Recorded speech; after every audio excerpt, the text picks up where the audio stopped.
also muscles of the thigh. Yeah. Yes. And topography, what is it? What is here? Lacuna vasorum. That Femoral is ring. femoral ring. Whole of this plane, Lacuna that is vasorum. lacuna vasorum. Here it is lacuna Lacuna musculorum. musculorum. What is this groove? Sulcus iliopectineus. Continues into sulcus. Sulcus femoris anterior. And what is this? Canalis adductoris. What is it? Lamina Victoria. adductoris. Lateral wall of this canal, that is musculus vastus medialis, and middle wall, that is adductor magnus. Good. In time of mini exam, you need to know names of muscles.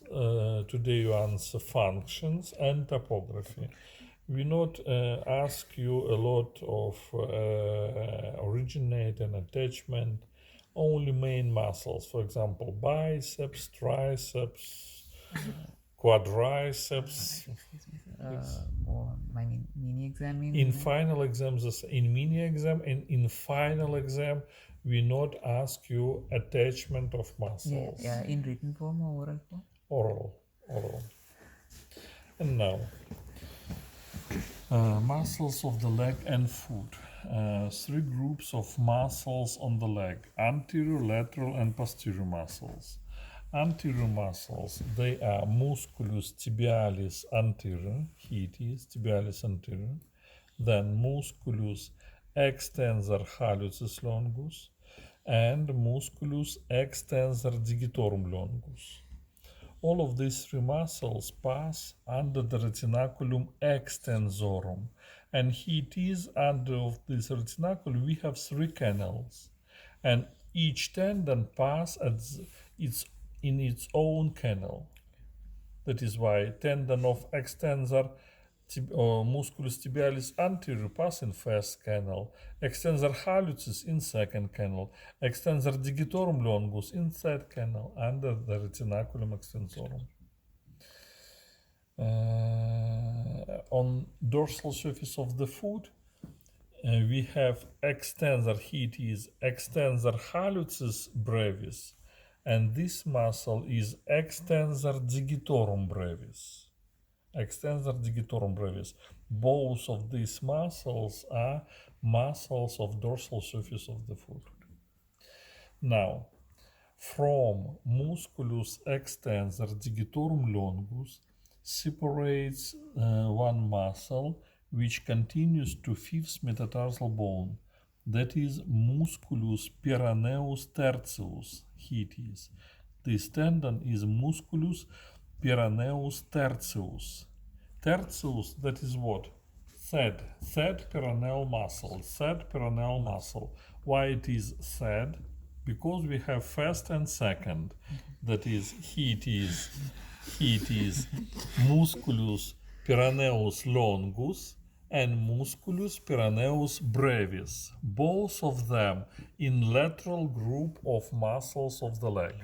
That is why peroneus longus and brevis, they are main muscles, and this small muscle is musculus peroneus tertius. These two muscles in lateral group, they surround malleolus lateralis, and here it is, we have retinaculum peroneorum, because peroneal muscles, and they pass below of retinaculum peroneorum. And here it is, two canals, each tendon pass in its own canal.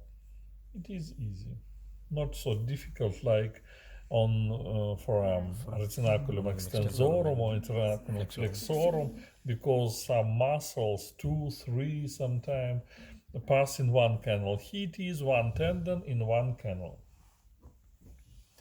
And now posterior muscles. Posterior muscles, they are musculus gastrocnemius. Here it is, consists of two heads, medial and lateral head, and musculus soleus. Here it is, musculus soleus. These three muscles, why three?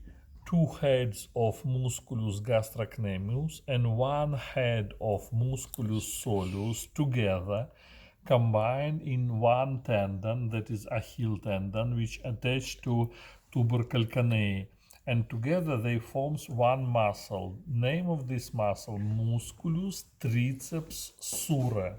Musculus triceps sura, triceps of the calf, that is musculus triceps sura. That is superficial muscle in posterior group. Deep muscles, here it is, musculus, here it is, musculus flexor digitorum brevis, longus, sorry, musculus flexor digitorum longus, then musculus tibialis posterior, and musculus flexor hallucis longus.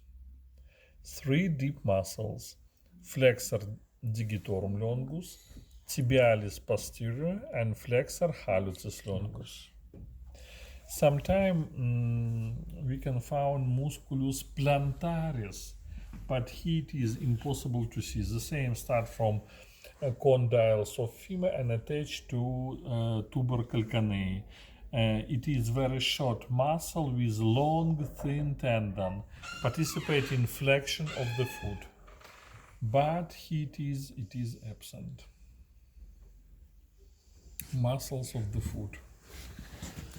Three groups of muscles. Do you remember, here it is muscles of tenor, here it is hypertenor, and then it is middle group. Here it is medial muscles, lateral muscles, and middle, lateral, and middle. In middle group, we most superficial muscle in middle group, that is abductor hallucis, musculus abductor hallucis. The same we have,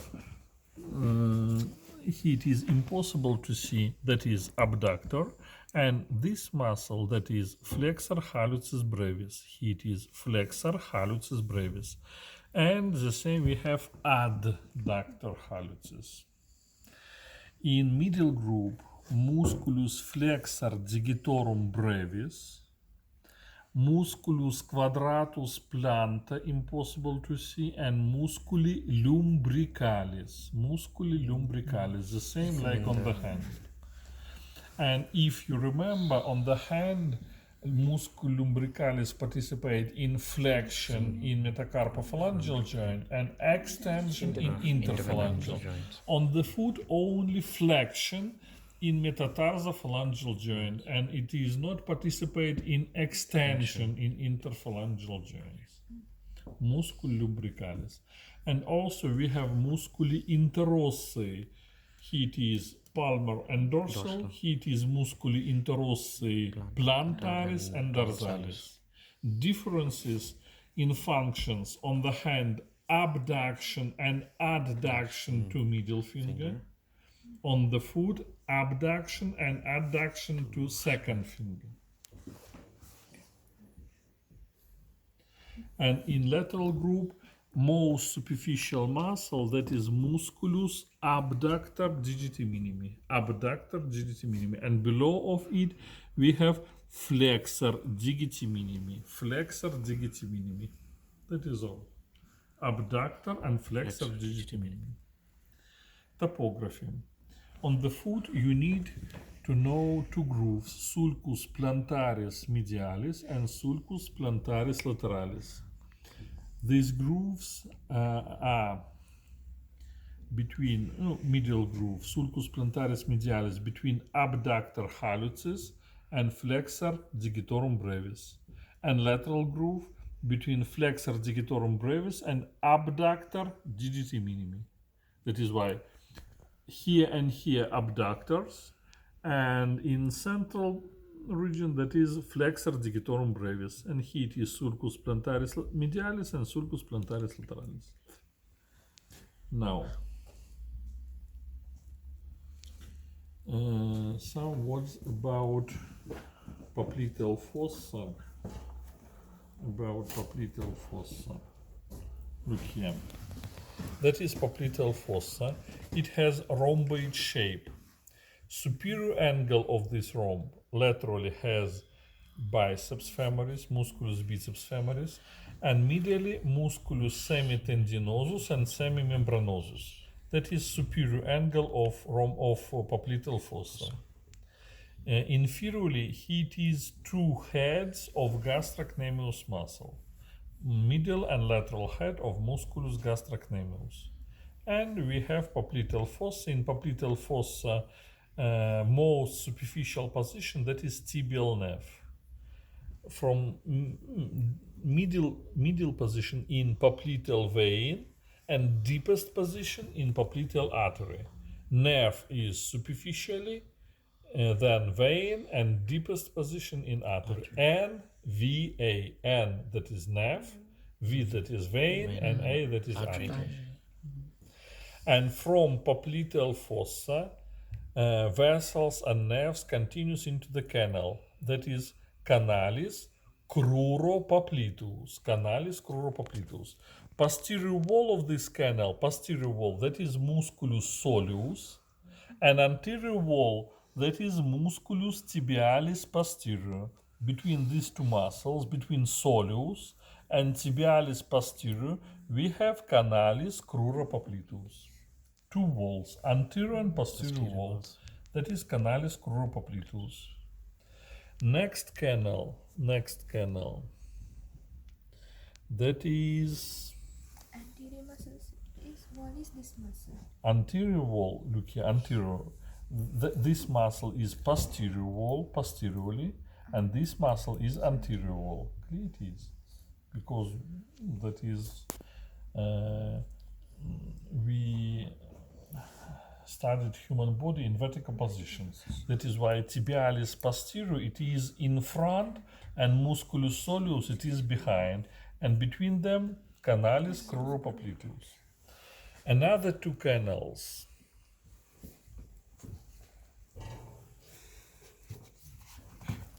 Sorry.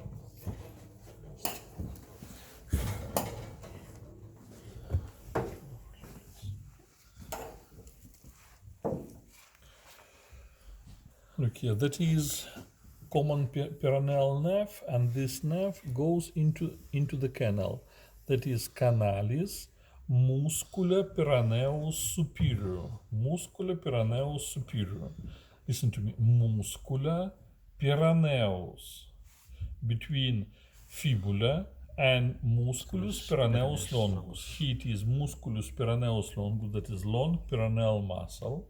And between this muscle and fibula, we have canal canalis muscula peroneus superior.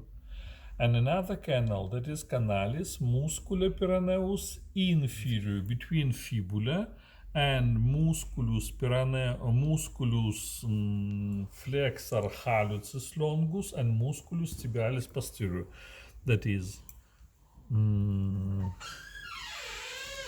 look here, that is tibialis posterior, that is flexor hallucis longus, and between these two muscles and fibula, we have inferior canal canalis muscula peroneus inferior. Between fibula and musculus tibialis posterior and flexor hallucis longus. That is why how many canals on the leg? Three. One canal is canalis cruropopliteus, and two canals canalis muscula peroneus superior and inferior. Popliteal fossa and two grooves on the foot, sulcus plantaris, medialis and lateralis.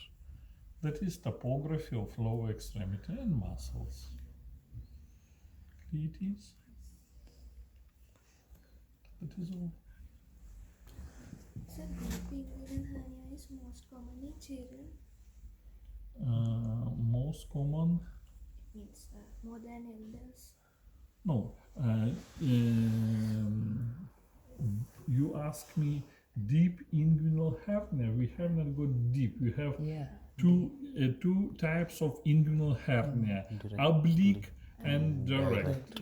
Or straight inguinal hernia. Straight usually in adults, and oblique hernia always in 99% of cases in newborns. If in the region of deep inguinal ring we have opening in peritoneum. That is why we have oblique inguinal hernia. but in adults usually straight or direct inguinal hernia. And in most cases it is in male. In female, more frequently femoral hernia. Yes. Well, today that is all. Next time on Wednesday. On Wednesday. Yes.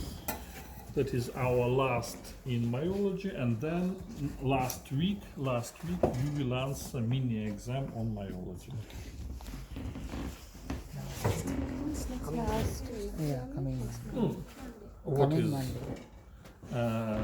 We have 2 weeks of classes. Next week, and then week which start on which? Just a moment. Next Monday. Next Monday, yes. Next Monday, you start to answer mini exam. On 8th of January, you will answer topography of leg and foot, and then from 13 till 17 of January, we have classes on 13 and classes on 15 of January. These 2 classes, you will answer mini exam on myology. Both days? Both classes, yes. If somebody not answer on Monday, you continues to answer on Wednesday. If somebody answer and receive mark on Monday, you will free on Wednesday. If everybody answer on Monday, everybody will free on Wednesday. Clear? Thank you, sir. Students will be asked. We will see. We will see. As well from the corpo. Yes, both in models and in core. Yes. Liana